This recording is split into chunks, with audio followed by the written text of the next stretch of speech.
The market erased its war drive losses in a single session. Wall Street algorithms flipped from selling to buying, lighting up portfolios across the board. But beneath that sudden green spike, the structural risks that triggered the initial sell-off haven't disappeared. Retail traders see a sudden upward trend and instinctively buy in, afraid of missing out. They purchase the headline without checking the foundation, mistaking a temporary geopolitical rumor for long-term economic health. If you want to survive severe market volatility, you have to look past the breaking news alerts. We track verifiable data and institutional order flow, ignoring the emotional reactions that trap amateur traders. Before we dig into the numbers, a quick reminder. Nothing discussed in this video should be considered financial or investment advice. We are analyzing public data and market trends for educational and entertainment purposes only. Please do your own due diligence and consult a professional before making any trading or investing decisions. A string of positive trading days can easily mask deep macroeconomic fractures. Protecting your portfolio right now requires understanding the specific hazards actively hiding behind the green tickers. Just days ago, escalating conflicts triggered a massive wave of capital flight. The major indices absorbed severe war-driven losses as supply chains braced for impact. This chart maps the yield curve, tracking short-term versus long-term government bond rates. The curve is actively inverting. Historically, when short-term yields push higher than long-term yields, it points directly to impending systemic strain and economic slowdowns. Simultaneously, the U.S. Navy has officially initiated a blockade in the Strait of Hormuz. This action immediately chokes a critical artery for global oil transport, threatening to bottleneck energy supplies worldwide. China has already issued warnings against any interference with its tankers traversing that exact route. In response, a third U.S. aircraft carrier is currently navigating around Africa, specifically to avoid the contested waters near the Red Sea. Military deployments at this scale generate specific, measurable friction in global trade. The resulting drag on productivity and energy costs creates a persistent downward pressure on the market, regardless of short-term retail optimism. The entire catalyst for today's sudden market reversal was a single report. News broke that the U.S. proposed a 20-year uranium freeze with Iran, suggesting a potential diplomatic off-ramp. That isolated policy proposal acted as a starting gun for institutional buyers.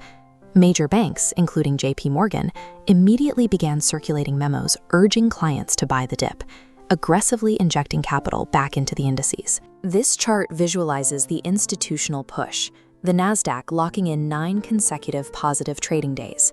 A streak this length is rare. The last time this happened under similar conditions was 2009. Following that instance, the index saw extended upward momentum, suggesting further near-term gains. However, those models rely on stable conditions. This current rally is floating entirely on the idea of a treaty. If the uranium freeze falls through, the foundation supporting this 9-day streak evaporates.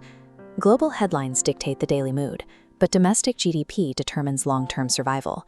The real test of this market rally is happening domestically. Tomorrow morning, we get the Producer Price Index data.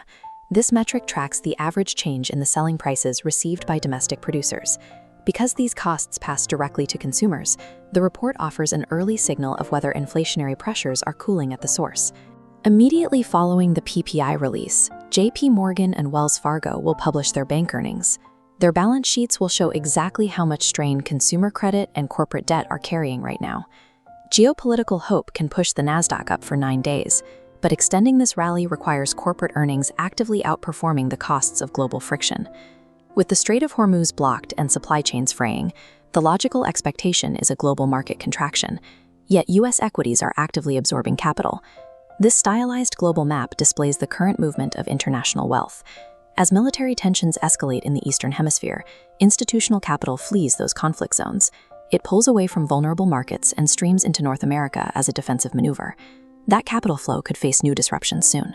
President Trump recently fueled speculation by suggesting Cuba could be the next target for U.S. intervention once the Iran conflict resolves. International chaos eliminates alternative safe havens for global wealth.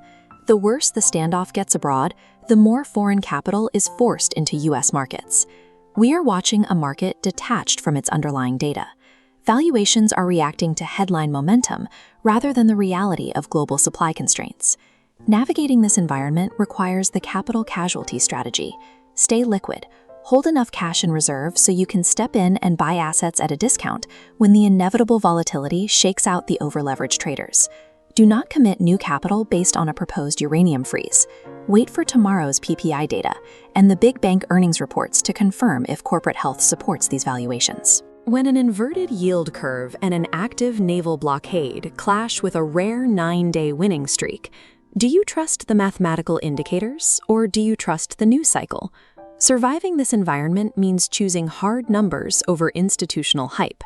Subscribe to the channel for daily data-driven breakdowns to help you navigate these headlines, and let's crush the markets together.